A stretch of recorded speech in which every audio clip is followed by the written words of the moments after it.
Meus irmãos, bom dia, paz do Senhor, tudo bom com os irmãos? Motivo de alegria estarmos aqui hoje, mais um domingo, como os irmãos sabem, né? Eu faço aula no sábado e hoje, no sábado, é meu aniversário, então o dia foi um pouquinho mais agitado, mas reservei um tempinho aqui para poder eu gravar a aula, porque é algo que me alegra muito e ainda né, que a gente tenha nossas ocupações, nossos compromissos, mas nunca deixar de cumprir né, o nosso propósito, nosso chamado. E se tem uma coisa que eu gosto de fazer e compartilho isso com os irmãos, é ensinar. É algo que realmente eu tenho muita alegria e me orgulho muito de ser um instrumento de Deus na área do ensino. Vamos orar, né? De antemão já agradeço os irmãos que me felicitaram tanto no privado, como no grupo da igreja, como no Facebook, aqueles que entraram em contato comigo. Agradeço o carinho, o amor dos irmãos. Peço que continuem orando por mim, né? Geralmente a gente faz uma festa, faz um culto, mas esse ano aprove ao Senhor não ser assim, ainda assim nós agradecemos a Ele. Vamos orar. Pai, obrigado por tudo, obrigado porque o Senhor nos deu uma noite de descanso. Agora, Pai, nos deu uma escola abençoada, fala o nosso coração, trabalha, vai na nossa mente, Pai, para que possamos ouvir essa palavra, entrar, Pai, em nosso órgão, Senhor, de ouvir, Pai, o nosso ouvido, aí, o nosso sentido, Pai, na audição, e que através dele, Pai, venha entrar em nosso coração, venha, Pai, ser entendida, que Teu Espírito Santo, Pai, venha trabalhar, Senhor, em nosso favor, para que a Tua palavra venha fazer morada, Pai, e nos transformar. Obrigado por tudo, em nome de Jesus. Amém. Meus irmãos, antes da gente iniciar, né, efetivamente, quero dar uma palavra aqui de agradecimento, né? Estamos encerrando hoje o segundo trimestre do ano. De antemão, já quero anunciar aos irmãos que a CPAD, né, que é a editora que a gente compra as revistas, ela não vai produzir revistas para o terceiro trimestre do ano. Mas como eu já falei aqui alguns domingos, né, eu e o pastor nós estamos estudando uma ferramenta, né, um material para que a gente possa dar continuidade ao nosso estudo. Só que não é apenas né, a classe de adultos. Né? Como os irmãos sabem, eu sou superintendente, junto com a diaconisa a irmã Leila e a jovem Maxiele. E junto com o nosso pastor, nós estamos vendo o material tanto para os adultos, como para os jovens, adolescentes, classe infantil e para nossas filiais. Então a gente está acordando ainda né, o que a gente vai fazer e como vai ser. Então, ao longo dessa semana, a gente vai é, entrar em contato com os irmãos né, e dizer como que vai ser, mas domingo a gente vai ter a nossa aula, podem ter certeza disso. A gente só precisa ainda definir alguns pontos de como vai ficar. Então, obrigado por tudo, obrigado porque os irmãos me acompanharam, os irmãos, né, aqueles que sempre vão lá no canal do YouTube e colocam um comentário, aqueles que me chamam no privado para poder falar, aqueles que no grupo aqui da igreja né, fazem algum comentário, aqueles que também não fazem, mas eu sei que têm assistido e têm recebido, isso é bênção, porque foi como eu falei esses dias com a irmã Valéria, né? A gente faz a aula, é para a igreja, né? É para todos os irmãos, sem distinção. E o nosso desejo é que todos vocês sejam alcançados, que todos vocês tirem um tempinho no domingo para poder né, serem edificados, para poder alimentar né, a vida espiritual. Só que infelizmente a minoria faz isso. Mas ainda assim, se fosse para uma pessoa, ainda assim nós nos alegraremos porque nós estamos cumprindo né, o chamado e cumprindo o propósito de Deus. Então, você que tem assistido, você né, que participou de todo esse trimestre com a gente, porque assim como é difícil para quem é professor dar uma aula online, é difícil para quem é aluno também estudar online. Então a dificuldade ela é de ambas as partes, mas ainda assim eu louvo a Deus pela sua vida porque você se esforçou, você se alimentou e você chegou até aqui. Porque eu tenho certeza que muitos entraram na quarentena crentes e vão sair descrentes, muitos entraram na quarentena com vida e saíram sem vida, né? E nós estamos aqui com vida e na presença de Deus, é motivo de nós nos alegrarmos. E podem ter certeza que um dos motivos é pelo fortalecimento pela palavra de Deus. É pelo fortalecimento em a gente tirar um tempinho aí ao nosso domingo para poder estudar a nossa lição, para a gente ter uma vida, né, de leitura bíblica, de oração, de jejum. É isso que tem nos mantido de pé. E para que a gente possa continuar, né? Porque as medidas estão se afrouxando, né? As coisas estão começando a mudar, mas ainda assim, nós temos que permanecer. Porque hoje o tema diz, né? É batalha espiritual, né? A armadura de Deus.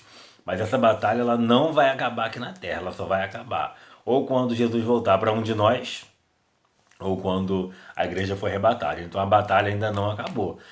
A batalha ela continua. Vai ter dias que ela vai ser mais ferrenha, mais dura, vai ter dia que você vai sentir menos, mas ela vai acontecer todos os dias, porque a Bíblia diz que todos os dias nós somos reputados à morte, todos os dias. O inimigo de nossas almas, ele tenta contra a nossa vida, ele tenta contra a igreja, ainda que a gente não enxergue, ainda que a gente não veja, mas está acontecendo nesse momento, uma batalha no campo espiritual. Só o fato de você estar aí agora, sentado, assistindo a aula, ouvindo a aula, aconteceu uma batalha no campo espiritual que você não conseguiu, você não consegue enxergar, você não consegue dimensionar, mas só para poder você ser impedido de estar em contato com a palavra de Deus, houve uma batalha espiritual. Então, agradeça a Deus, louve ao nome dele, porque você é um privilegiado em poder, né, participar e se alimentar de um alimento tão rico que é a palavra de Deus. Amém, meus irmãos? Então fica a minha palavra de agradecimento e gratidão, porque vocês me acompanharam até aqui e sem dúvidas para edificar o nome de Deus e por vocês, que nós temos, né, mantido esse canal aberto e funcionando durante todo esse tempo, né?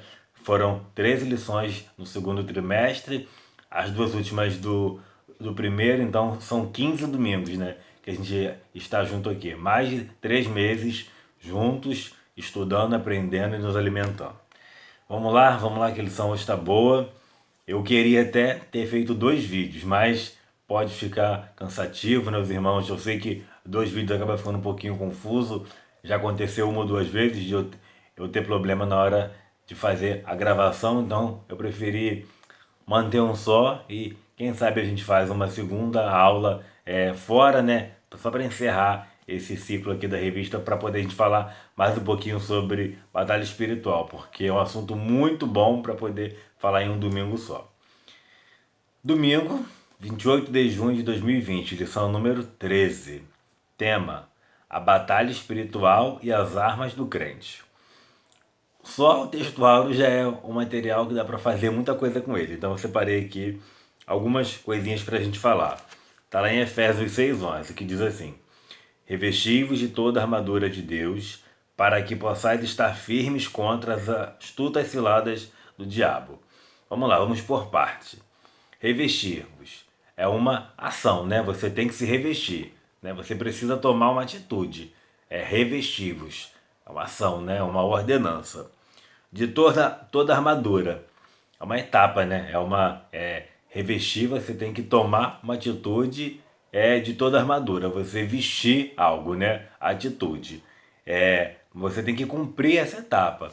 E quando a gente fala em armadura, a gente que tem algumas partes, né? Tem o capacete, a couraça, o cinto, né? As botas, a espada, a o escudo. Você não consegue fazer tudo ao mesmo tempo, né? Você precisa colocar uma parte após a outra. E isso existe o quê? Existe uma etapa. Tem coisa na vida que você vai ter que passar uma etapa após a outra. Não adianta tentar pular uma etapa, porque senão você, em algum momento, você vai sentir falta daquela etapa. Exemplo, a gente estuda. Eu vivi isso na escola, porque para honra e glória de Deus, eu cheguei a fazer faculdade. Aí na escola tem sempre aquela matéria que você fala, isso aqui eu não vou usar não, isso aqui é só para poder encher, né, o meu boletim e tal. Aí você não aprende, né? Você empurra com a barriga, você é melhor numa coisa, aquela outra você deixa. Aí quando chega lá na frente você fala, encontrei de novo isso aqui. Eu não aprendi. E agora, o que eu faço? Porque na faculdade você já tem que chegar sabendo o básico. E agora, faz como? Você tem que aprender do zero. Você tem que buscar fora da sala de aula, né? Aprender e entender aquilo ali, porque a primeira etapa já passou, ali já é uma etapa à frente. Então, na vida também, na vida espiritual, tem etapas a cumprir. E se você pular uma delas, quando você chegar lá na frente, você pode ter que voltar para poder encontrar aquela etapa perdida, porque é um elo que se rompe. E para você chegar a algum lugar com elos, você tem que ter um por um, porque se você tira um, essa corrente se perde. Então, a ação revestir. Etapa de toda armadura de quem? De Deus, né? É explícito aqui, né? Revestivos de toda armadura de Deus. Não fala só armadura, fala armadura de Deus, né?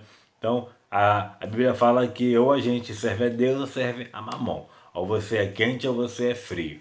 Ou você, a fonte ela jorra água doce ou água salgada, né? Então, é de Deus, né? Uma fonte, um Deus, um rei, apenas ele. Então, revestivos de toda a armadura de Deus. Aí, vem uma coisa muito interessante. Para quê?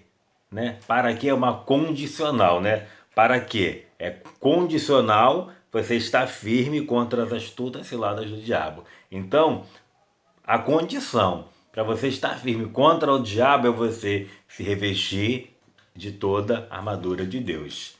Você tem que tomar uma atitude, você tem que cumprir uma etapa, você tem que focar em Deus. Aí sim, essa é a condição para que você possa resistir ao diabo. Então, só aqui, só no textual a gente consegue falar bastante coisa, mas vamos prosseguir porque a lição não é só o texto áureo.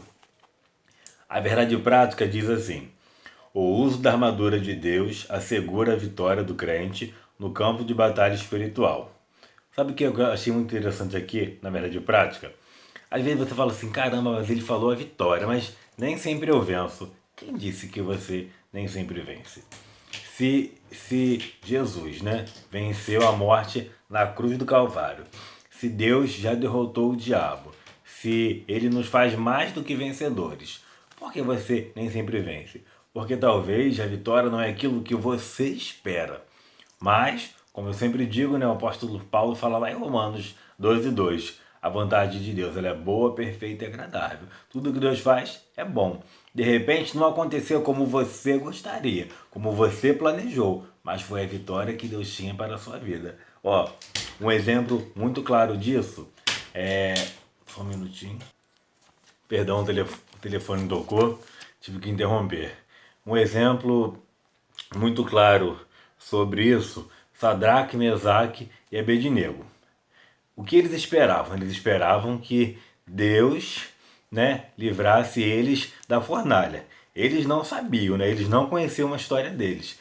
Eles não sabiam que eles sairiam daquela fornalha vivos. Até porque, né, humanamente entendendo, quando você entra na fornalha com o fogo aquecido 7 vezes mais, você vai morrer, né? Mas eles tinham tanta certeza que a vitória viria da parte de Deus, não importasse o que iria acontecer, que eles confiaram, né? O rei chama e pergunta sobre se eles não tinham entendido o decreto que era para poder se curvar diante da estátua. Eles confirmam que eles entenderam e não iriam se dobrar.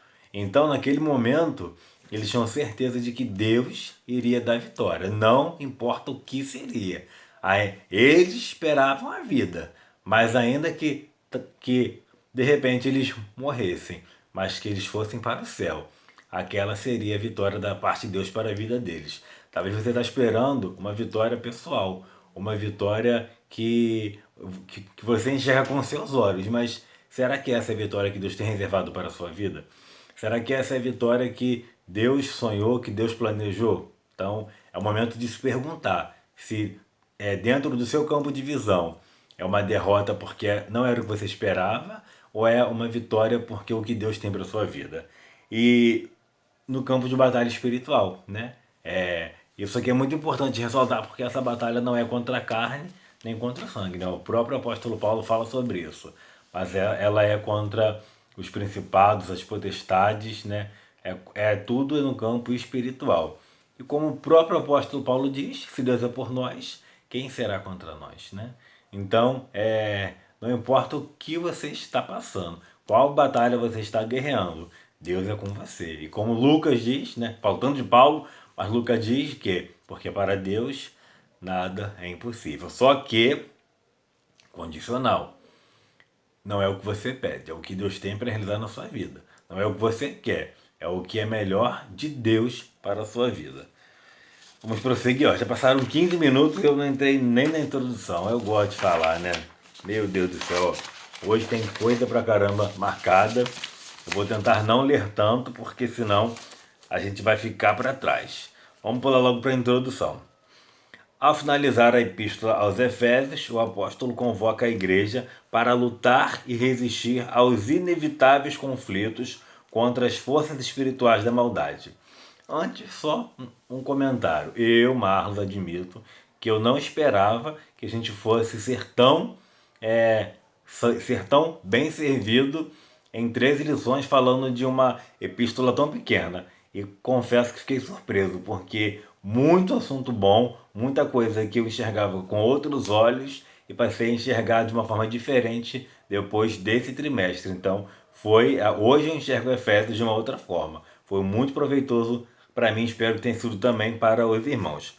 Aqui o autor fala resistir aos inevitáveis. O que é inevitável? Aquilo que você não pode fugir, vai acontecer. Sabe uma parábolazinha curtinha e bem interessante? Aqui, né, a gente mora em uma região que não é cidade, né, urbana 100%, né? A gente ainda tem áreas rural. Quando você passa na rua, quando você de repente entra na sua casa, você tem uma árvore que dá fruta, né? Vamos lá, uma goiabeira, uma mangueira. Em que momento você passa para poder aquela árvore te chama a atenção? Ou melhor, vou tentar ser mais claro. Você tem no seu quintal uma goiabeira e uma mangueira.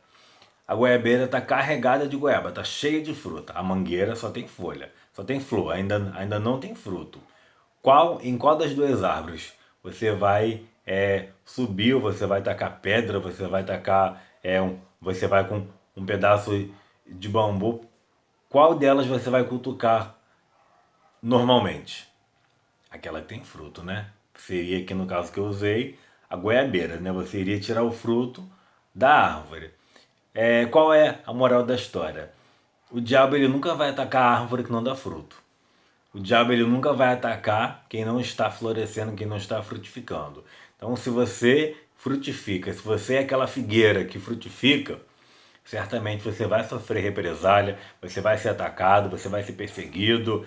Ah, mas é dentro da minha casa, é dentro da igreja? Sim, vai acontecer sim, né?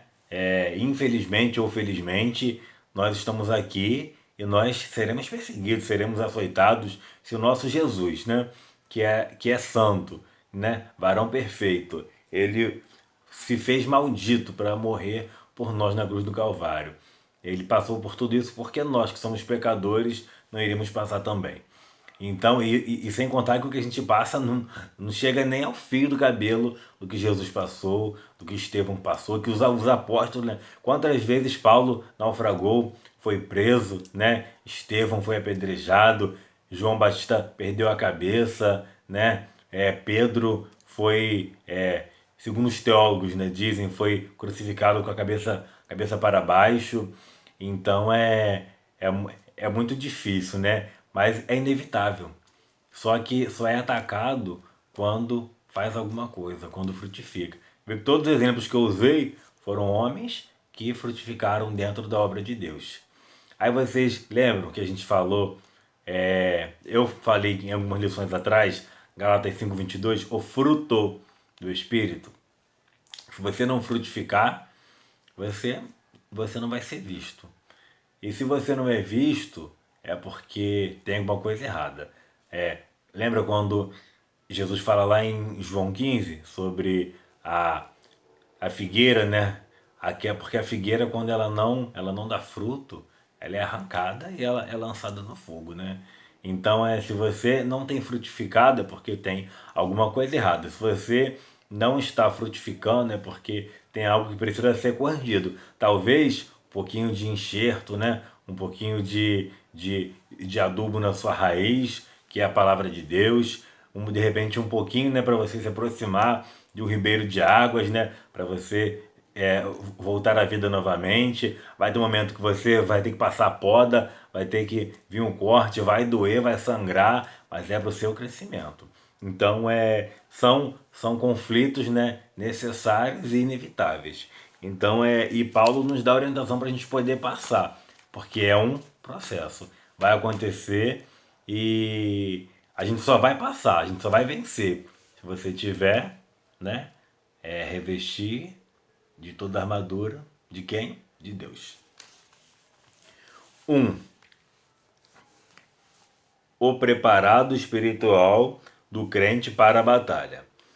Fortalecidos no poder do Senhor.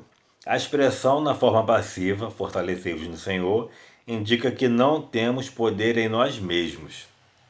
Paulo falou isso diversas vezes na carta à igreja em Éfeso, né? Sobre como Deus nos ajuda, como nós somos dependentes de Deus para poder vivermos uma nova vida, para sermos um novo homem, para resistir ao diabo, para amar uns aos outros. Então, assim, de nós mesmos a gente não consegue. Nós precisamos da ajuda de quem? De Deus, através da pessoa do Espírito Santo que habita em nós. Então Paulo ele é muito contundente nisso, que de nós mesmos nós não conseguimos fazer. E como eu consigo isso? Em um relacionamento sincero com o Espírito Santo. Como eu consigo isso? Investindo em intimidade, investindo em oração, em leitura da palavra, em vivência com Deus. Eu tive um amigo, não tenho, que ele falava assim, a palavra de Deus ela tem que estar na mente, na mão e no coração. Na mente porque eu tenho que entender, eu tenho que conhecer, eu tenho que saber. Na mão porque eu tenho que estar apto a levar a palavra de Deus, né? E sempre tê-la comigo. E no coração porque meu coração tem que ser um altar, né? Eu tenho que estar blindado pela palavra de Deus para quando eu ouvir algo ruim, eu ver e entrar, quando ele chegar aqui, ele vai se encontrar com a palavra de Deus como um escudo e vai cair por terra. Então, essa é a importância de nós sermos dependentes do Espírito Santo de Deus. Aí no finalzinho que o Dum ele fala assim, ó, conhecer as Escrituras sem a devida obediência e frequentar os cultos sem a genuína conversão não são o suficiente. Isso aqui é muito forte. Se não tiver mudança de vida, você vai passar a vida inteira na igreja, você vai ler, você vai orar, você vai ouvir, você vai adorar, você vai passar 10, 20, 30, 50 anos na igreja. Mas se você não mudar de atitude, não é o suficiente. Você precisa conhecer a palavra e obedecer. Eu posso ler a Bíblia de Gênesis e Apocalipse. Eu posso conhecer cada estudo, exegese, hermenêutica, a teologia, né, em si, a parte eclesiástica, enfim. Mas se eu não obedecer, de nada adianta. Tanto que existem muitos professores de seminário que eles não são pastores, né? São professores que têm o conhecimento técnico, mas não têm a vivência, né? Porque Bíblia não é só você conhecer por ler, é você ter a sua experiência. É como diz Jó. Eu acho que obedecer a Bíblia é basicamente o que diz lá em Jó, eu não me lembro se é 41 ou 42. Por acaso eu estou aqui com a Bíblia aberta em Salmo 1. Jó, ele fala que ele conhecia Deus de ouvir falar, né? Mas agora os meus olhos te ouvem. Não vou encontrar aqui agora, senão a gente vai perder tempo, mas é aqui no finalzinho. Jó 41, aqui achei. Jó 42, 5. Com os ouvidos eu ouvia falar de ti, mas agora te veem os meus olhos. Por isso me abomino e me arrependo no pó e na cinza. Então assim, você vai ouvir, né? Você vai conhecer, mas experiência é uma coisa que só vem através da obediência e da intimidade. Senão, você vai conhecer só por ouvir falar. Vamos lá. E tem gente que passa anos e anos na igreja, não entende por que a vida não muda, ou não entende por que nada de novo acontece, mas sabe por quê? Porque não tem mudança de atitude. Porque conhece, não obedece e frequenta o culto, mas não é convertido genuinamente. O que é genuinamente? É de verdade, no interior. É mudança de vida. Se você fazer, não faz mais. Não sente falta, não fica o vazio. Porque todo vazio de uma vida de pecado, ela é preenchida pela presença do Espírito Santo de Deus. Amém? Eu certa vez ouvi um texto que eu achei muito bonito, que diz assim: todo ser humano tem um vazio na alma que é exatamente do tamanho de Deus. Isso é lindo demais, porque a gente só é completo quando a gente tem Deus dentro de nossos corações. Você pode ter o emprego dos sonhos, a família com 20 filhos, uma casa que você sempre sonhou. Mas se você não tiver o Espírito Santo de Deus habitando dentro de você, você vai se sentir vazio. Assim como muitas pessoas, né? Artistas, ricos, têm dinheiro, têm fama, têm dons, mas estão em depressão, se sentem vazios, né? Não são completos, porque falta o quê? Falta a presença de Deus dentro deles. E nós somos alegres, porque nós temos esse Deus. Ainda que quando você chega lá no último dia do mês, você fecha sua conta e exatamente o que entrou foi aquilo que saiu, não sobrou um centavo. Mas você abre a despensa, ela está vazia. Mas você tem alegria, porque você sabe que se você serve a um Deus que não vai te desamparar. Hoje não tem, mas amanhã Deus proverá. Né? Porque nós não vivemos por vista, vivemos por fé. Como diz o nosso pastor, texto que eu gosto muito dele, né? É que fé não é você olhar, ver o chão e colocar o pé. Fé é você confiar em Deus. Colocar o pé sem ter o chão, mas confiar de que Deus vai colocar o chão para você pisar. Isso é fé. 1.2. Vigilantes em toda oração e súplica. Aí já estou adiantando. Não é possível entrar em combate sem a cobertura de tão preciosa arma espiritual, que é o que? A oração. Falar de oração e de batalha espiritual sem citar Ur e Arão é quase um pecado, é quase um crime. A palavra diz, eu não sei se é em Êxodo ou se é em Números, os irmãos me perdoem, que o povo de Israel saiu para a batalha e Moisés estava, né, orando no alto do monte e Josué desceu, né, à frente dos soldados para poder lutar com o exército. E nisso, Arão e Ur estavam sustentando os braços de Moisés para ele interceder pelo povo. A Bíblia diz que enquanto as mãos de Moisés estavam erguidas, o povo, né, o exército vencia. Quando ele descia a mão, o povo perecia. Só que ele ficou, né, desde o amanhecer, né? Era muito tempo com as mãos erguidas. Aí o que Arão e Ur fizeram? Sustentaram, né, um de um lado e o outro do outro lado, sustentaram as mãos de Moisés para que ele pudesse estar com as mãos erguidas, abençoando o exército. O que isso, né, nos ensina? Duas lições valiosas. Uma é manter firme a oração, né? Como diz Paulo lá em Tessalonicenses, né? Orai sem cessar. Orar é todo tempo, né? É uma arma preciosa dentro da batalha. E outra, nós somos Arão e Ur na vida do nosso pastor. Nós somos Arão e Ur na vida dos nossos líderes, ao qual nós sustentamos em oração, né? Aqui, nesse momento, é para poder ilustrar, mas isso aqui aconteceu realmente. Mas agora é como um exemplo, né? Que nós possamos estar sustentando o nosso pastor, nossos pastores, nossos líderes em oração para que eles possam continuar orando por nós, né? Que estão à frente da batalha, que a gente possa ser esse sustentáculo, né? Essa espécie de coluna, né? Para poder auxiliar, porque isso é de Deus e dá uma força surreal, que talvez nem a gente saiba o valor, né, que tem a nossa sustentação, né, esse auxílio que a gente dá, que a gente oferece ao nosso pastor no campo espiritual. A gente vai falar um pouquinho à frente, a batalha ela existe no âmbito pessoal, né, mas ela também é no coletivo enquanto igreja. Então, quando você auxilia o nosso pastor em oração, você está orando por si, pelas suas batalhas, mas você está orando também pelo coletivo, pelo corpo de Cristo, que é a igreja. E orar em qualquer circunstância. Não é orar só para poder ir para a igreja, não é orar só para pregar, é orar quando for colocar um currículo, é orar quando for entrar no relacionamento, é orar quando for fazer uma conta que você esteja inseguro, é orar, é orar, é orar e é orar. Porque se você não orar, como você vai saber qual é a opinião de Deus, né? Ou o que ele tem para te oferecer? Não opinião, porque Deus não vai concordar ou discordar do que você quer fazer, mas ele vai revelar a você qual é a vontade dele. E que se porventura a sua vontade foi diferente da dele, que você seja inteligente o suficiente para poder ceder e vivenciar a vontade dele, porque a dele é boa, é perfeita e é agradável.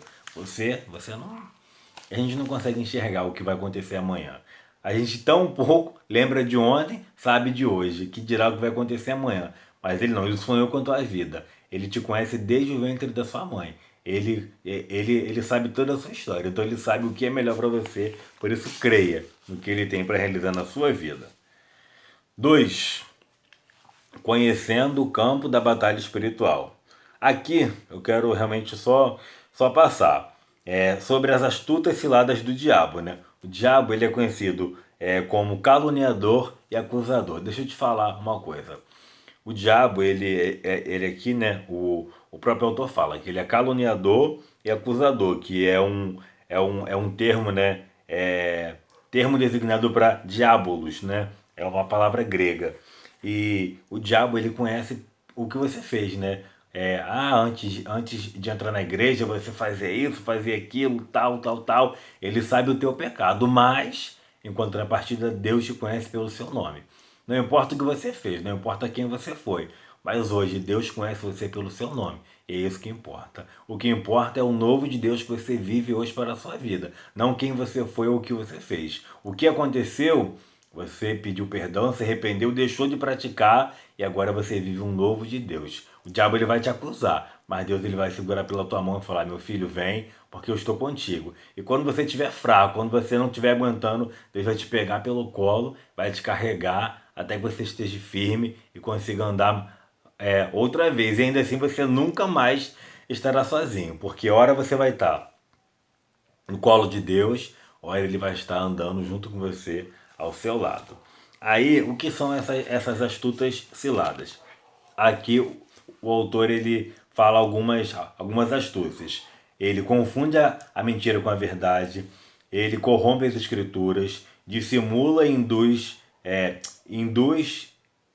a dissimulação, faz falsos sinais, faz acusações, semeia incredulidade e promove ideologias anticristãs, né, que são as heresias. Então, por isso, a gente tem que estar muito atento à ação, né, diabólica que acontece aí nas astutas ciladas que ele faz no campo espiritual. 2.2. O conflito contra o reino das trevas. Não se trata de lutar contra um ser humano, foi aquilo que a gente falou lá no início. Mas essa batalha é travada no mundo espiritual. Essa luta se dá tanto na área individual quanto na área coletiva. Foi aquilo que a gente acabou de falar, que eu adiantei. Então, assim, como se trata de algo espiritual, quando algum irmão estiver te perseguindo, estiver acontecendo alguma coisa, alguma pessoa do seu trabalho, de sua família, e quando eu falo irmão, é porque existe, vai acontecer sim. Tem crente que não vigia e deixa o diabo usar ele para poder azucrinar a cabeça do irmão. Antes de você agir, antes de você tirar satisfação, antes de você fazer qualquer coisa, a hora, sabe por quê? Porque é batalha no campo espiritual. Sabe aquele chefe que te persegue? Sabe aquele vizinho que fala mal de você? Sabe aquele amigo que agora ele já não é mais seu amigo? Antes de você discutir, antes de você fazer fofoca, antes de você ir querer dar na cara do seu irmão, antes não dê na cara do seu irmão. Mas você vá orar, porque Deus vai te dar o direcionamento para você agir e para você lutar espiritualmente para resolver essa questão. E quando eu falo, irmãos, dar na cara, é porque tem crente que não é liberto, não é convertido e acha que resolve as coisas na base da mão. E não é na base da mão, não. É na base do joelho, é na base da palavra, é na base da oração. 2.3.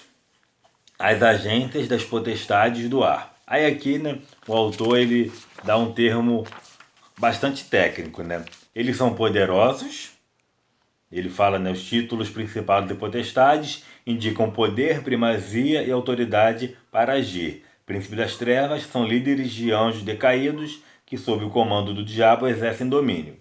São seres malignos, que são agentes que formam as hostes espirituais da maldade. Refere-se a demônios que empregam seu poder destrutivamente para o mal.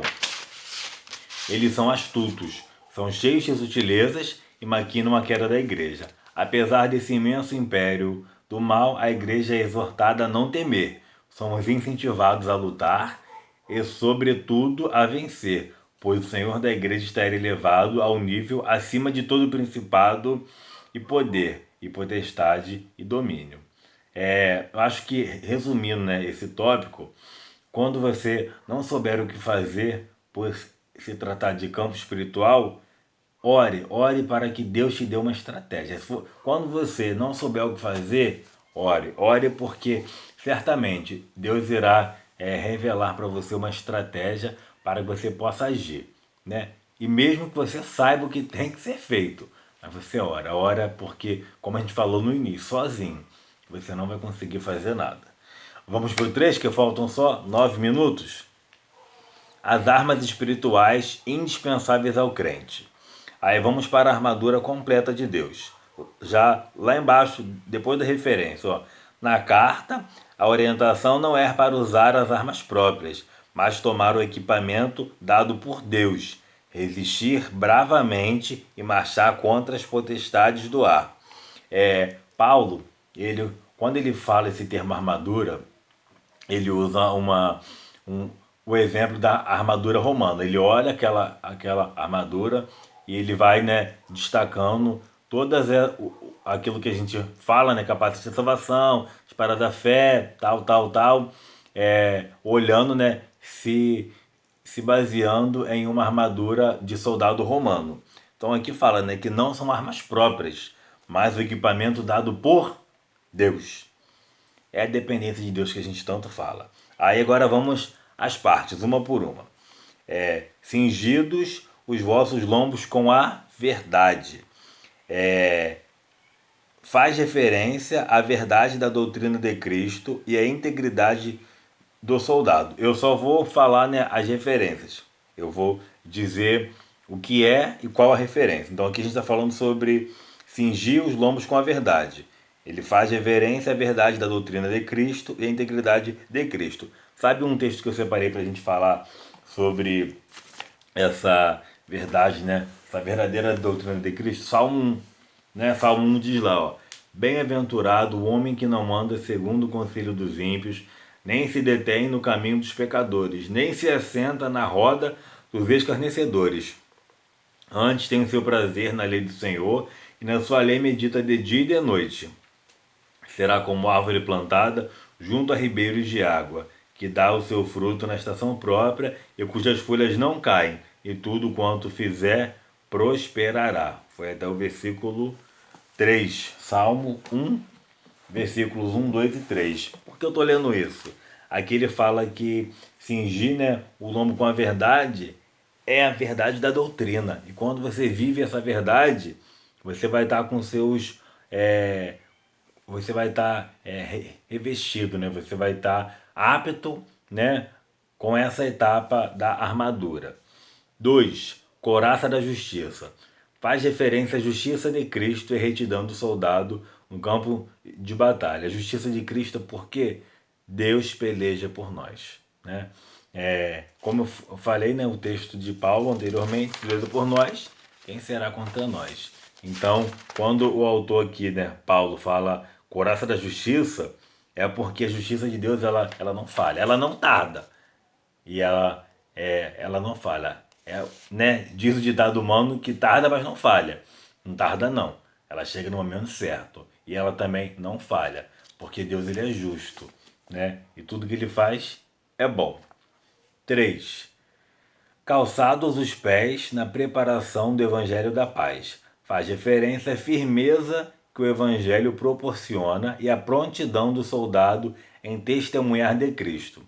Sabe quando Deus manda você ir, Deus manda você falar, Deus manda você fazer? Você diz, ah, não vou não, ah, não quero não. Enquanto o seu eu estiver acima da sua prontidão, você não vai estar com seus pés calçados na preparação do evangelho. Se Deus mandou, vai. Se Deus te deu, fala. Se Deus quer te usar, esteja na posição, porque assim você vai estar preparado ali no evangelho da paz. 4. Tomando sobretudo o escudo da fé. Faz referência à fé inabalável em Deus, que detém a eficácia de calúnias, dúvidas e rebeliões disparadas pelo diabo. A palavra de Deus.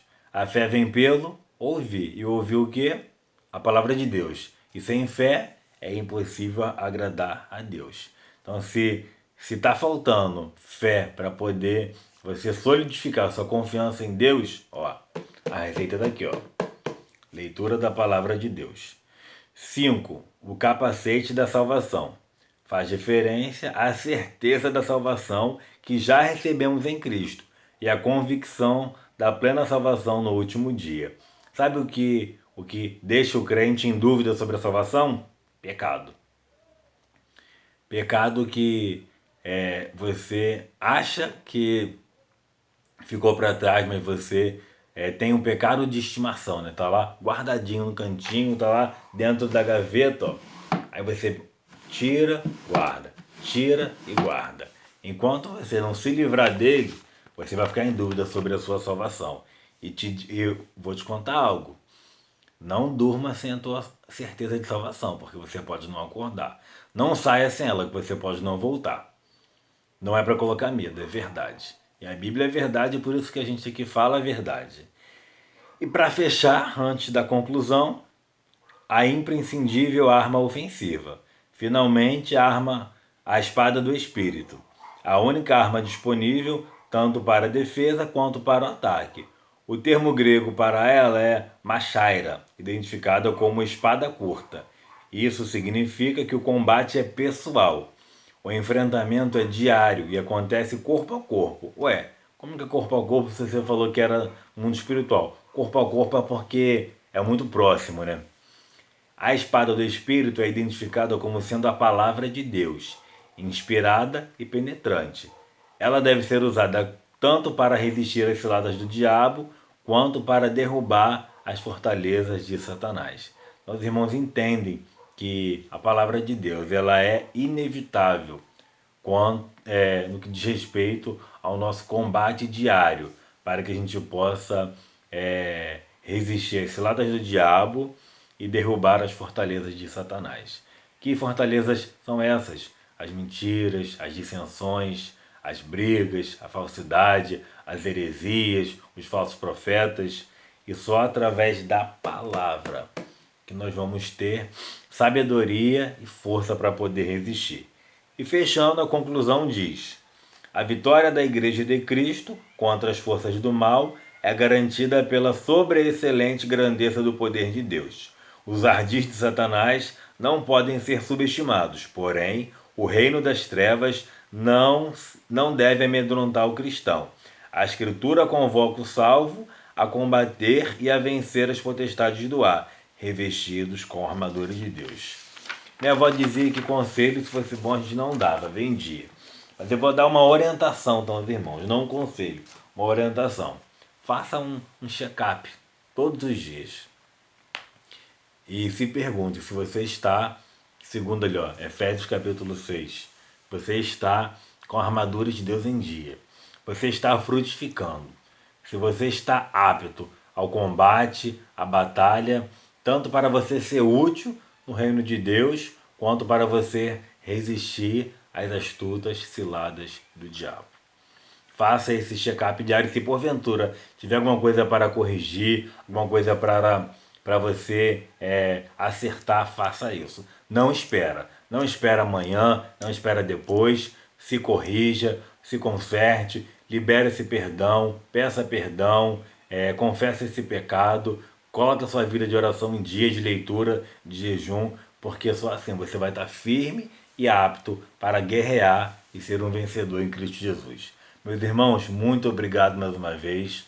Estou muito feliz em termos conseguido chegar até aqui, até a 13ª lição. Foi uma imensa alegria poder compartilhar com os irmãos, né, um pouquinho daquilo que eu sei, através de estudo, de oração e dedicação. Espero que os irmãos estejam gostando, né? E como eu falei no início, alguns dias aí a gente vai dar notícias aos irmãos de como será o próximo trimestre, mas os irmãos não ficarão sem estudar. Nós iremos auxiliar para que os irmãos tenham aí material e possam se alimentar. Amém? Tenham um domingo abençoado, em nome de Jesus. E mais uma vez, foi um prazer. Ficam em paz.